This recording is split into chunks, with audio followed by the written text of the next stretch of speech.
Welcome to our channel. आज इथे मी तुम्हाला प्याज कचोरी करून दाखवणार आहे। त्यासाठी आपण इथे आधी सारण तयार करून घेऊया। तर इथे मी पॅन तापत ठेवलेला आहे, त्यामध्ये फोडणी करून घेतलेली आहे। फोडणी छान तडतडली की त्यामध्ये मी लसण अद्रकची पेस्ट घालून घेतलेली आहे। लसण अद्रकची पेस्ट छान पद्धतीने परतून घ्यायची। त्यानंतर यात 2 ते 3 मिरच्या तुकडे करून घालून घ्यायचे आहेत। तर ह्या मिरच्या देखील व्यवस्थित परतवून घ्यायच्या आहेत। त्यानंतर इथे मी कढीपत्त्याची 5-7 पानं छान बारीक धुवून चिरून टाकलेली आहेत, त्यामुळे त्याला छान वास येतो। तर व्यवस्थित इथे मी एक मोठा कांदा चिरून बारीक यामध्ये परतवून घेणार आहे। तर इथे एक बटाटा मोठा जो की मी उकडून स्मॅश करून घेतलेला आहे, तो देखील यामध्ये टाकून घेतलेला आहे। नुसता कांदा टाकल्यावर छान बाइंडिंग येणार नाही, तर व्यवस्थित ते सारण कचोरीमध्ये भरलं जाणार नाही, त्यामुळे इथे थोडासा बटाटा घालणं गरजेचं आहे। तर इथे मी स्मॅश केलेला बटाटा घातल्यानंतर त्यामध्ये हळद, तिखट, कांदा लसूण मसाला, जिरे धने पावडर टाकून घेतलेली आहे। तसेच चाट मसाला टाकून घेतला आहे।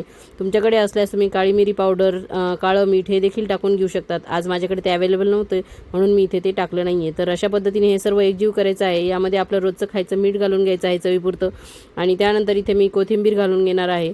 तर हे देखील व्यवस्थित एकत्र करून घ्यायचं आहे आणि थंड होण्यासाठी बाजूला काढून ठेवायचं आहे। तर आता बघा, ही कचोरी ना आपण रवा, मैदा, गव्हाचं पीठ या कोणत्याच गोष्टीपासून करणार नाही आहोत। तर यामध्ये चव येण्यासाठी थोडंसं मी लिंबू पिळून घेतलं आहे। तर इथे ही कचोरी आपण हे जे आपले रोजचे खाण्याचे पोहे आहेत, ते 2 वाट्या पोहे घेतलेले आहेत मी, आणि ते स्वच्छ धुवून घ्यायचे आहेत आपल्याला। तर स्वच्छ 2 पाण्याने हे पोहे धुतल्यानंतर एक 5 मिनटं याला रेस्ट पोझिशनमध्ये ठेवायचं आहे। थोडे भिजू द्यायचे आहेत आपल्याला याला, आणि नंतर बघा एक 5 मिनिटांनी तुम्ही झाकण उघडून बघितल्यावर एकदम छान असे मऊ हातावर असे रगडले जात आहेत, इतके सुंदर भिजले गेले आहेत। तर यालाही देखील चांगलं बाइंडिंग येण्यासाठी इथे मी 2 चमचे डाळीचं पीठ घालून घेणार आहे। तर डाळीचं पीठ घातल्यानंतर यामध्ये मी चवीपुरतं मीठ घालून घेणार आहे। तुम्ही या ठिकाणी थोडे जिरे आणि ओवा देखील घालू शकतात या पिठामध्ये। तर व्यवस्थित हे भिजलेले पोहे आणि 2 चमचे डाळीचं पीठ एकजीव करून घ्यायचं आहे। जर तुम्हाला वाटलं पोहे भिजल्यानंतर थोडे कोरडे वाटत आहेत, मोकळे वाटत आहेत, तर थोडासा पाण्याचा शिपका देऊन तुम्ही हे चांगलं एकजीव करून घेऊ शकतात पीठ।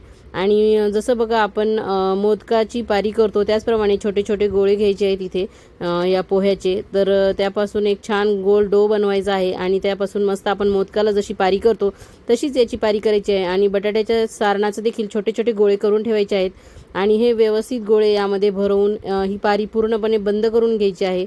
व्यवस्थित हाताने बंद करायचे आहे। थोडे पोह्यामुळे त्याला चिरा पडल्यासारखं होतं, पण ते व्यवस्थित आपण दाबून एकजीव करून घ्यायचं आहे। व्यवस्थित ती पारी बंद करून घ्यायची आहे। तर अशा पद्धतीने बघा ना, इथे आपण कचोरी करण्यासाठी रवा वापरला आहे, मैदा वापरला आहे ना, गव्हाचं पीठ वापरलं आहे। तर पोह्यापासून आपण नेहमीच कांदे पोहेच का करायचे, तर असं देखील काही वेगळं करून बनवायला काय हरकत आहे। तर तुम्ही देखील माझ्यासारखी ही रेसिपी नक्की ट्राय करून बघा, आणि तुम्ही ट्राय केल्यानंतर तुम्हाला कशी वाटली ते सांगा, कारण मी घरी करून बघितली आहे। खाताना कोणालाही कळलं नाही आहे की हे पोह्यापासून बनवलेली कचोरी आहे, आणि एका मिनिटातच एक डिशभर जी दिलेली टेस्ट करायला दिलेली जी डिश होती ती फस्त झालेली आहे। तर इतके छान ह्या कचोऱ्या कुरकुरीत क्रिस्पी अशा तयार होतात, आणि इथे आपण ह्या तळणार देखील नाही आहोत। तर आपण बघा आपे पॅनमध्ये आधीच तेल टाकून ठेवलेलं आहे, गरम करायला ठेवलेला आहे हा पॅन, आणि त्यामध्ये एक एक करून हे छान आपल्या कचोऱ्या घालून घ्यायच्या आहेत, आणि थोड्या थोड्या तेलामध्ये आपल्याला या व्यवस्थित शॅलो फ्राय करून घ्यायच्या आहेत। इथे आपल्याला खूप जास्त तेलही वापरायची गरज नाही आहे। एकदम हेल्दी असा हा नाश्ता होणार आहे। कोणी पाहुणे आल्यावर देखील तुम्ही असं सर्व करून त्यांना वाढू शकतात। हे बॉल्स तुम्ही आधीच तयार करून ठेवू शकतात, किंवा तुम्हाला नाश्त्याला देखील रात्री तुम्ही असे बॉल तयार करून फ्रीजमध्ये ठेवू शकतात, आणि सकाळी असे गरम गरम करून वाढू शकतात। तर नक्की अशा पद्धतीने ही पोह्याची रेसिपी, पोह्यांपासून तयार केलेली कांद्याची कचोरी तुम्ही ट्राय करून बघा, आणि मला नक्की कमेंट करून सांगा की कशी झाली आहे ती। तुमच्या घरी देखील ही रेसिपी आवडली आहे की नाही। तर चॅनलला लाईक, शेअर, सबस्क्राईब करा। इथे बघा मी तुम्हाला एक कचोरी फोडून दाखवते आहे, इतकी सुंदर आणि क्रिस्पी झालेली आहे, आणि मस्त टोमॅटो केचपसोबत किंवा पुदिन्याच्या चटणीसोबत तुम्ही हे सर्व करू शकता। तर नक्की ही रेसिपी ट्राय करून बघा, आणि चॅनलला लाईक, शेअर, सबस्क्राईब करा। थँक्यू।